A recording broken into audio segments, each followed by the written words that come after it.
Have you ever wondered why some sea turtles migrate in the first place? Because at the edge of consciousness and biology lies a very quiet truth.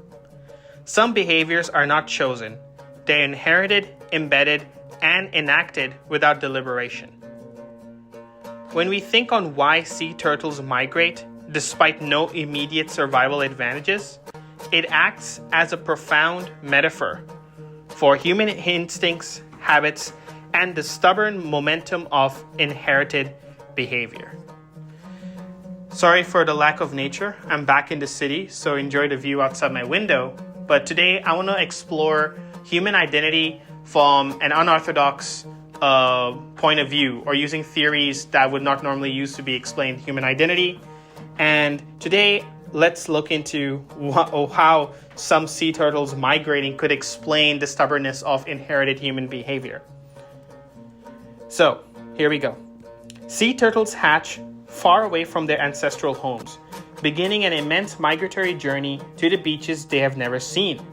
Why? They do it not because of rational strategy, but because they were programmed to do so. Their behavior is encoded into them through generations of evolutionary pressure. They are vessels of ancient instruction. This image, the image of moving without immediate reason, mirrors our own compulsions. The way people return to harmful relationships, flee from stability, or chase dreams that hold obviously no reward, it speaks to a level of deep programming, whether genetic, cultural, or emotional.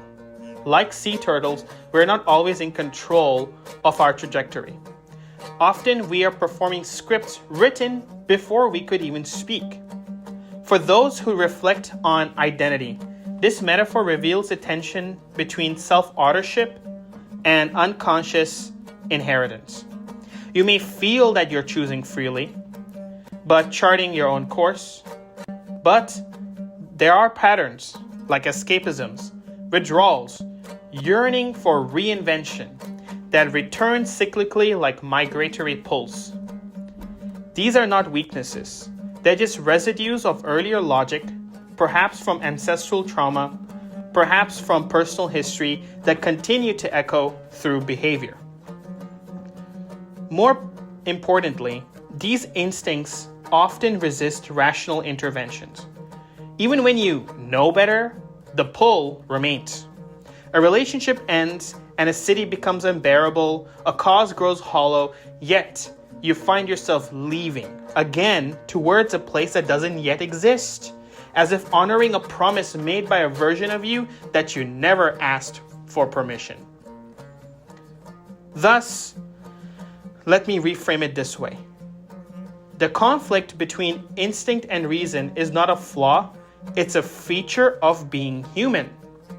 Identity is not what you decide, it's also what you cannot help but repeat.